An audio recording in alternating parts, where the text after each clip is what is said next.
Welcome everybody to a brand new video. In today's video, we're going to be talking about Billie Eilish.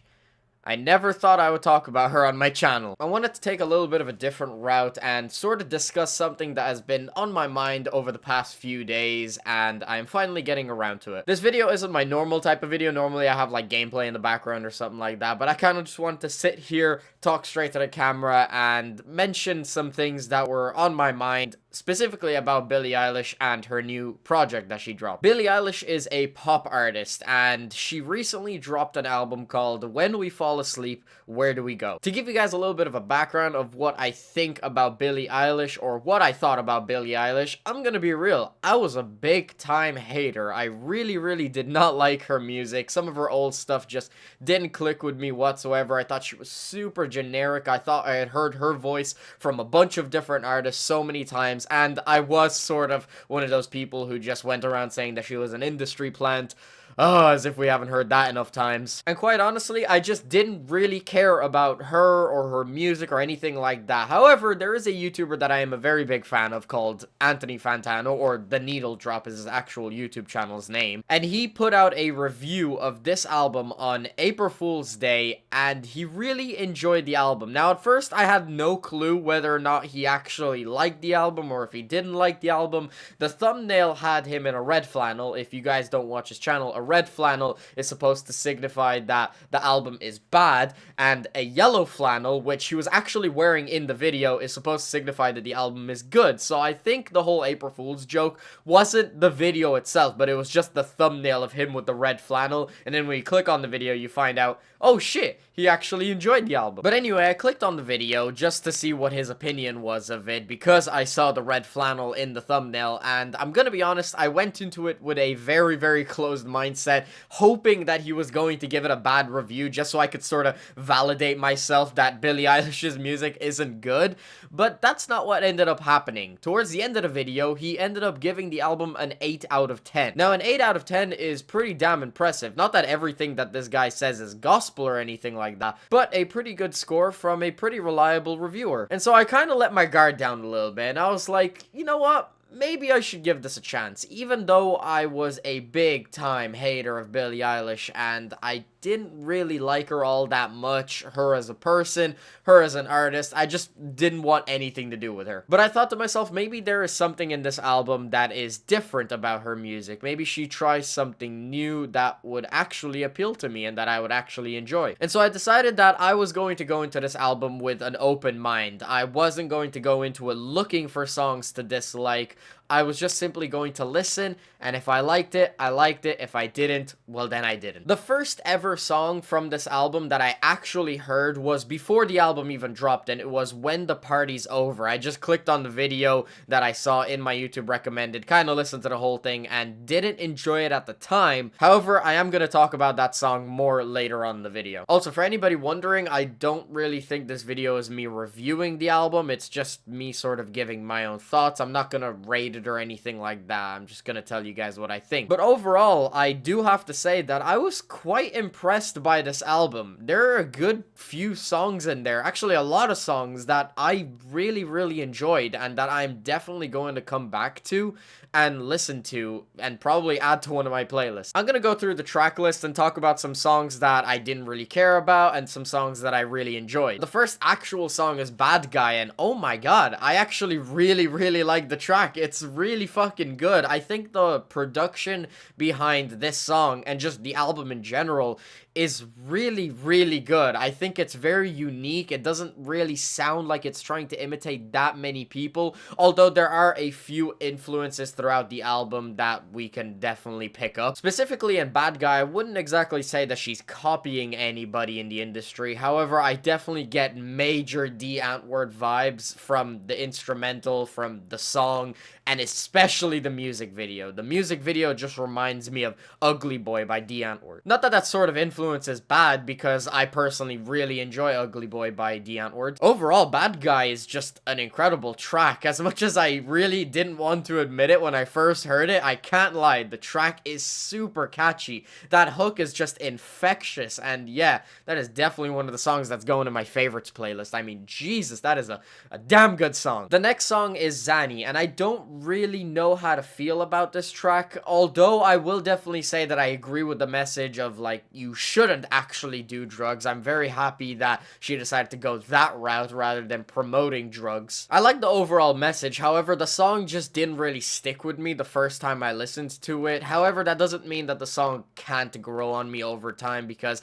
I am definitely going to listen to this album through over and over again until I really make my full opinions of what I think about it. The fourth track on the album is You Should See Me in a Crown, and as much as the TikToks using this song are very, very cringy, when you actually take a step back and you look at the song itself, it's a fucking banger. Like, I really, really like You Should See Me in a Crown, which, again, is really difficult for me to admit because I know how cringy some of the memes are using that song. But memes aside, jokes aside, it's a pretty good song. It's got this really, really heavy trap bass, and I really like it. The hook is, again, super catchy, super infectious, and that is definitely one of the highlights on the album for me. The next track, All Good Girls Go to Hell, again, is a big highlight on the album for me. I really, really like the upbeat, sort of dancey poppiness to this track. It's really, really catchy, and it just makes you want to move. Also, the instrumental on this track is really unique, and I like the sort of Halloween-y vibe this track gives me. I think it fits really well with the whole theme of the album in general, especially when you look at the cover art and you hear this instrumental in your ears. It just works really well. The next track, Wish You Were Gay, again, another highlight on the album for me. I really like this track, but initially,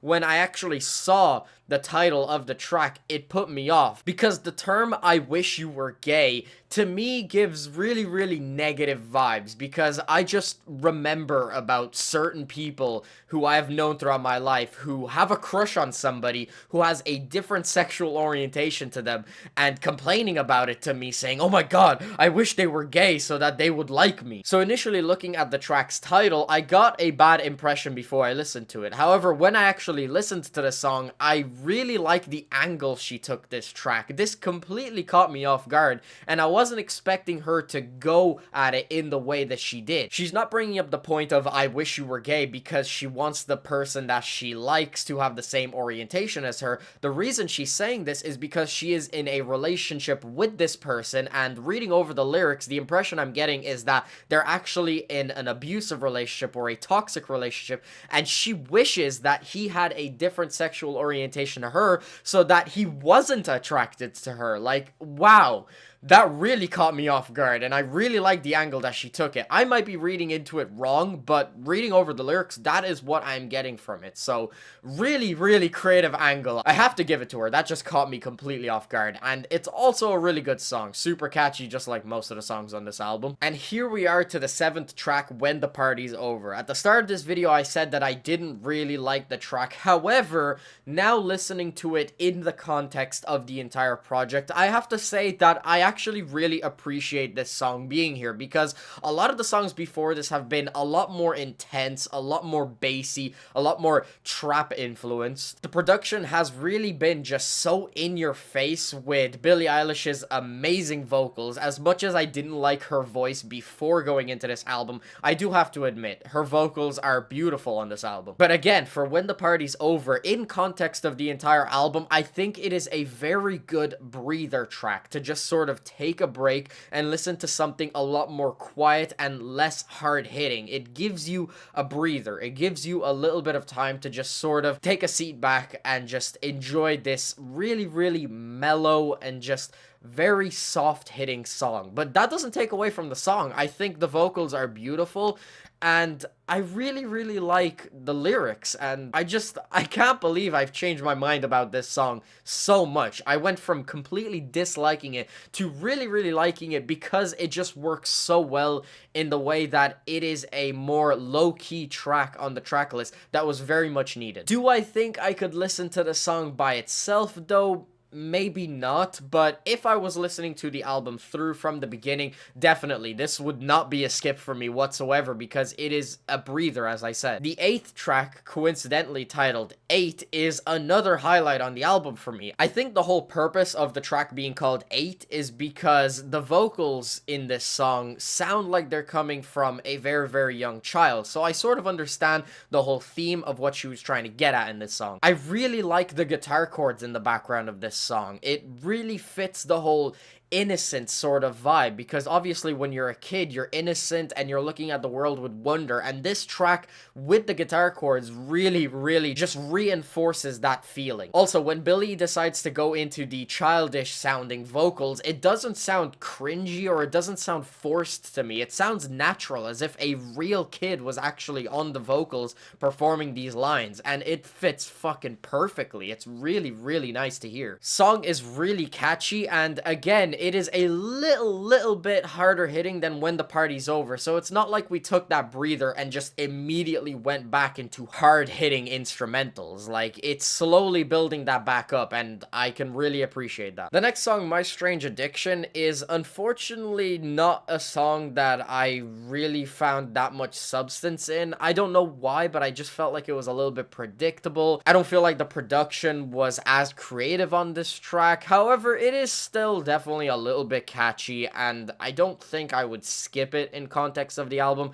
I just, so far, from the track list of all the songs that I've talked about, it's definitely my least favorite. Perhaps it will grow on me, but I don't know. The next song, Bury a Friend, I feel very indifferent to. It's not necessarily a banger on the track, but it's not necessarily a bad track at the same time. The verses themselves, I feel like they're a tiny bit boring. Not that Billie Eilish's vocals are bad, I just felt like it's still a little bit too quiet. I think she should have maybe just turned up the volume just a little bit more. However, the one saving grace to this song is the hook. I find the hook to be really catchy on this song. I don't know what about it, but that whole creepy sort of vibe, it sounds like doors are creaking right before she gets into the hook. I really like it. I don't know why, it just sounds really good. The 11th track, Ilomilo, is a little bit more of a boring track, but in a very weird way. It's not a track that I find boring in a bad way, if somehow you could have a track that was boring in a good way. This song is super atmospheric, just super dreamy. It sounds like I'm in a fucking coma or something like that,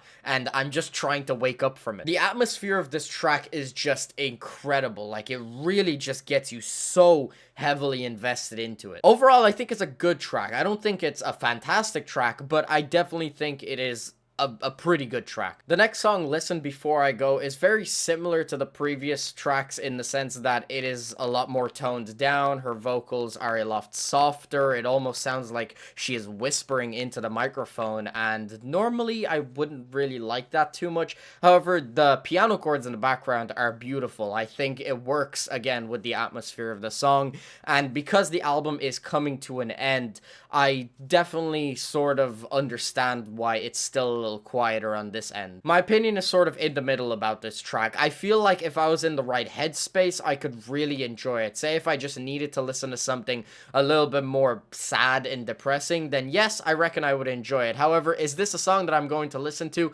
when I'm on the beach in the sun trying to have the time of my life? Probably not. Not a bad track, just kind of in the middle for me. I think I have to be in the right mood to enjoy it. The second last track, and the 13th track on the album, is I Love You, and this track really blew me away. It's very similar to the last few, but something about the way she delivers her lyrics and the instrumental in the background is just fantastic. It is so emotional. I was listening to this and I just wanted to tear up, not specifically because of anything. Like, I had nothing to relate this song to, but I just felt like this was really pulling on my strings, and this song is extremely emotional, very just a beautiful song. I really liked this one. It's definitely one that I am going to listen to, and it is a very high mark on the album for me. And finally, the closing track to the entire album, Goodbye. And as much as I would want to say that it's a good track, I don't really enjoy it. I think it is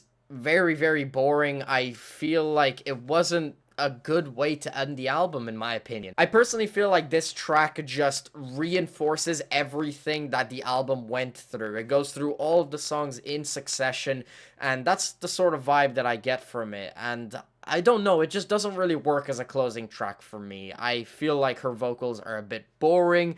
The instrumental just really isn't interesting to me. Overall, I don't really enjoy the track that much. Overall, to wrap up the album, I would say it's a bit of a mixed bag for me, but it definitely has a lot more hits than misses. I would definitely say that I enjoyed the majority of this album. I enjoyed 2/3 of the album a lot, and then there are just a few songs in there towards the end that I find a bit boring. However, overall, I was very, very impressed with this album. I did not expect to like a Billie Eilish project as much as I do. And all I have to say, and it is the title of this video, is that Billie Eilish has gained my respect. I previously did not like a lot of her work, and I didn't even like her as a person that much. However, now listening to this album and realizing that she is actually very talented, and the album is pretty fucking good, I'm actually looking forward to some of her music in the future. Now, will it be to this standard? We can't tell. We'll obviously just have to wait and see until she drops something new. But I think this was a really good debut album. I thought it was executed very, very well. It wasn't too long. It wasn't too short. It was 42 minutes, which I'm very happy about that because I didn't want like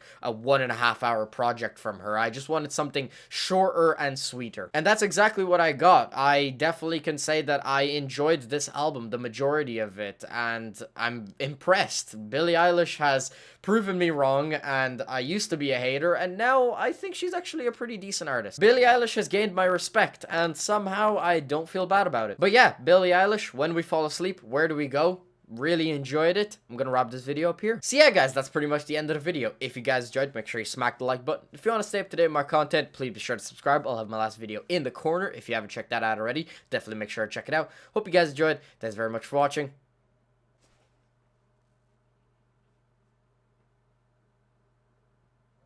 Peace out.